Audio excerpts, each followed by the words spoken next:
There's one man who would have loved to have been here today for this ceremony. That's our late honorary mayor, Johnny Grant.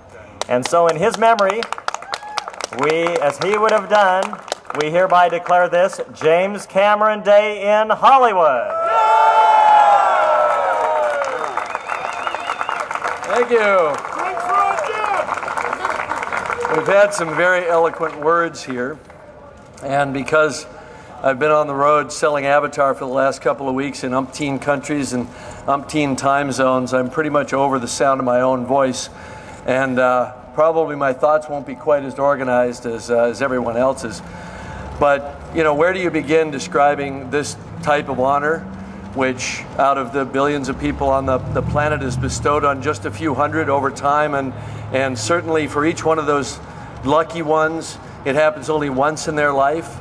It's an amazing feeling. I've stood here on this stage, wherever it's been, as it's migrated up and down the street over the years, to honor a number of my friends who've received their star. I've presented it a few times to Sigourney, and I've been at the ceremonies for Arnold, and presented it to Stan Winston, my good and dear friend, and to Gloria Stewart, who played Rose in her older incarnation in Titanic. She's a good friend of my wife Susie's and mine. She's 100 years old this July 4th.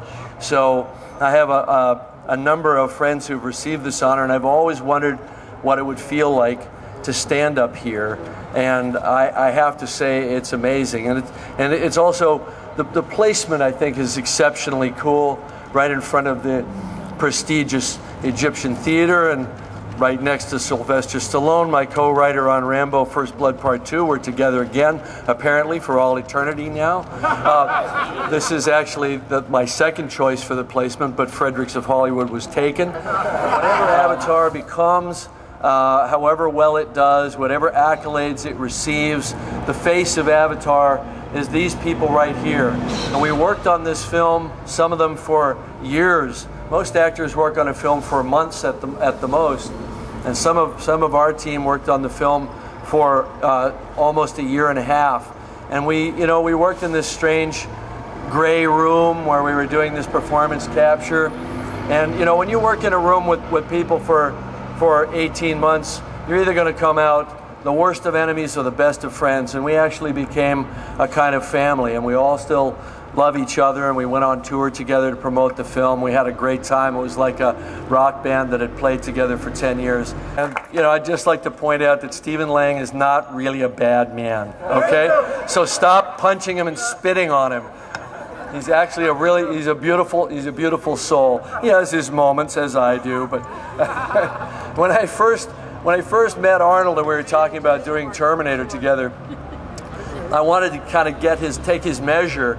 So I said, you're a household name as an athlete around the world, and you've come into acting now. You're moving into a different realm. Now, what are your feelings about acting? What's your approach to the craft? And he said, make no mistake, I don't want to be an actor. I want to be a movie star like Clint Eastwood or Sylvester Stallone. And I said, that's great, big guy. It's good to have goals. Like, that's going to happen, right? Well, not only did he conquer that mountain, but he went on to conquer political mountains as well, and he's the governor of California, the 5th largest economy in the world. And, his vision for his success was so clear from that early day, and that always inspired me. I never really had much of a vision for success, per se. After college, which I dropped out from, I worked as a precision tool and die machinist, and when my tools got stolen, I went to work as a truck driver and a high school janitor. And if you were ever, when you were sitting there in high school and you're putting the gum under the desk, you remember that? Okay, everybody did it. Did you ever think about the poor schmuck that had to scrape it off? And fame is really the respect and admiration of strangers around the world. And while that's great, I actually believe that the true nature of fame and the true measure of a person's success, of a man's success in this world, is not the strangers, it's the people he knows. So this is a joyful occasion for me to celebrate the relationships that I have in my life and that I treasure. Now, don't get me wrong. I love getting the star. The star is awesome. It's a once-in-a-lifetime achievement, and this is going to stand here or lie here as a permanent mark to be walked over by thousands of strangers long after I'm gone. And that's a great thing, because this star will be here as long as this city stands. So let's just all maybe just join hands in the thought that Hollywood will stand for a long, long time.